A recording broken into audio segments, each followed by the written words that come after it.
Cette saison, le Paris Saint-Germain a peut-être perdu son titre à cause d'un mercato estival raté. Arrivés pour un total de 50 millions d'euros, les Krychowiak, Ressé ou encore Ben Arfa ont tous manqué leur saison dans la capitale. Aujourd'hui, Foot Mercato a décidé de se pencher sur les plus grosses erreurs de casting des clubs de Ligue 1 ces dernières années. Et le moins que l'on puisse dire, c'est que le Paris Saint-Germain est un abonné des flops. Dès les premiers mois de QSI à la tête du club, les dirigeants qataris pensent avoir flairé le bon coup en attirant Diego Lugano. Le capitaine de la sélection uruguayenne a ce profil de meneur d'hommes très recherché, mais le club déchante très vite quand Lugano enchaîne les prestations catastrophiques. Au total, il ne jouera qu'une vingtaine de matchs avant un prêt à Malaga et un départ pour West Bromwich. Et décidément, l'Amérique du Sud a souvent joué de bien mauvais tours au PSG. Marcelo Gallardo, véritable star à Monaco et River Plate, n'a jamais réussi à retrouver son niveau dans la capitale.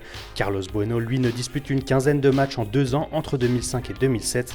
Et que dire de la doublette Everton-Sousa, restée dans les mémoires comme le pire fiasco des mercatos parisiens.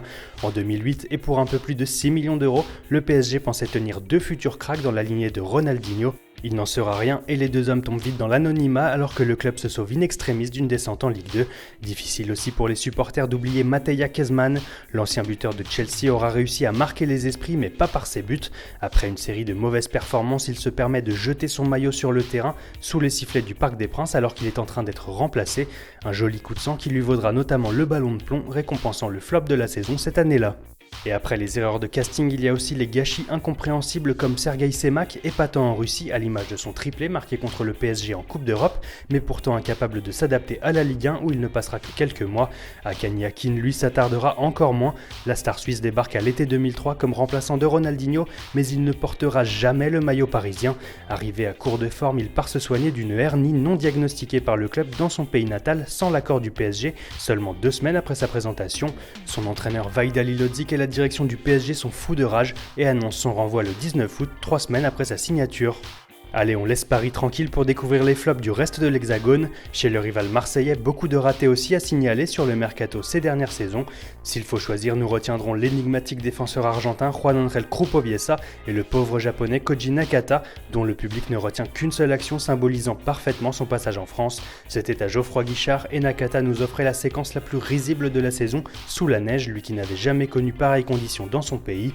Et chez les attaquants aussi, l'OM a galéré, difficile d'oublier Cristian Jiménez, auteur d'une seule réalisation en une saison en Ligue 1, et Andrés Mendoza qui cette même année n'a marqué qu'un tout petit but en 929 minutes passées sous le maillot de l'OM, un flop en bonne et due forme qui heureusement n'aura duré que 6 mois. Et quand on parle d'erreurs de casting, celles qui font le plus mal sont souvent celles qui coûtent le plus cher. Du côté de Rennes, on n'oublie pas le Brésilien Severino Lucas, recruté en l'an 2000 contre 21 millions d'euros. Il ne marquera que 4 fois en 28 matchs et repartira de Bretagne gratuitement après plusieurs prêts dans son pays natal.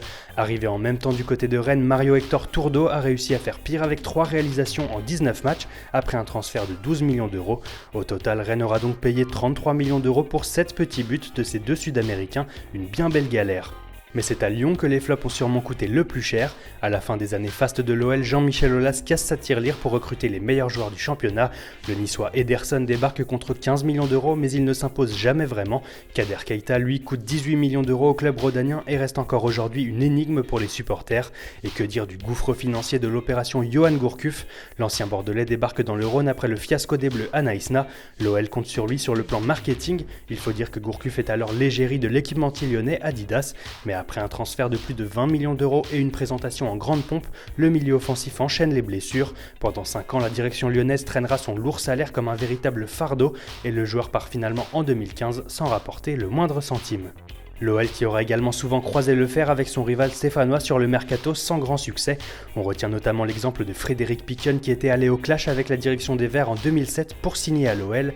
Retenu par son club, le joueur s'autoproclame esclave de la SSE et menace même d'arrêter sa carrière. Finalement, il atterrit à Monaco avant de rejoindre Lyon un an plus tard pour un passage que les supporters lyonnais aimeraient bien oublier. Mais dans l'autre sens, les résultats ont été bien pires puisque quand la SSE recrute l'ancien lyonnais Steve Malbranck en 2011, elle pense tenir un joueur d'expérience. Mais après une seule petite apparition, le joueur casse son contrat pour raisons personnelles. Quelques mois plus tard, il s'engagera à nouveau avec Lyon. Et que dire du cas Anthony Mounier? L'ancien lyonnais formé chez les Gones évolue en Italie quand Saint-Etienne va le recruter cet hiver. Mais les supporters des Verts n'oublient pas ses paroles déplacées contre leur club et le joueur se retrouve menacé de mort. Sous la contrainte, le club du Forest décide donc de rompre son contrat. Et aussi incroyable que cela puisse paraître, de grands joueurs à la carrière remarquable peuvent eux aussi devenir des erreurs de casting. C'était notamment le cas de Fabien Barthez lors de son passage à Nantes en 2006, alors qu'il avait annoncé la fin de sa carrière 2 mois plus tôt. Le portier français débarque chez les Canaries pour 6 mois. Il n'en faudra pas plus pour constater l'échec. Le temps pour lui d'encaisser un quadruplé de Steve Savidan, de réaliser une énorme boulette face à un concurrent direct au maintien et de précipiter le FCN vers la Ligue 2. Pris à partie par des supporters, il décide de quitter le club au mois d'avril et termine sa belle carrière sur cet échec.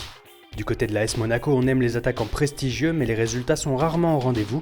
Avant que Falcao ne vienne se relancer sur le rocher, on se souvient notamment des échecs Yann Koller, Javier Saviola, Oliver Bierhoff ou encore Christian Vieri, tous passés par la principauté sans vraiment marquer les esprits. Autre profil et même résultat avec Freddy Adu, le jeune américain présenté comme le nouveau Pelé depuis son plus jeune âge débarque à Monaco à 19 ans après un échec au Benfica Lisbonne. En 6 mois, il fera 9 apparitions en Ligue 1 pour un total famélique de 86 minutes jouées. Un bon débarras pour Monaco puisque le nouveau Pelé évolue aujourd'hui en D2 américaine après des échecs en Grèce, en Turquie, en Finlande, au Brésil et en Slovénie. Difficile d'être complet à l'heure d'évoquer les flops de la Ligue 1, mais on pourrait aussi citer Marvin Martin, présenté comme un potentiel futur Zidane à ses débuts à Sochaux et trahi par son corps à son arrivée à Lille, ou encore le fantomatique Pavel Fort, attaquant éphémère de Toulouse. Chaque club a ses casseroles, mais pour vous, qui sont les pires erreurs de casting de ces dernières années en Ligue 1 ? Laissez-nous vos avis dans les commentaires et à bientôt sur Foot Mercato.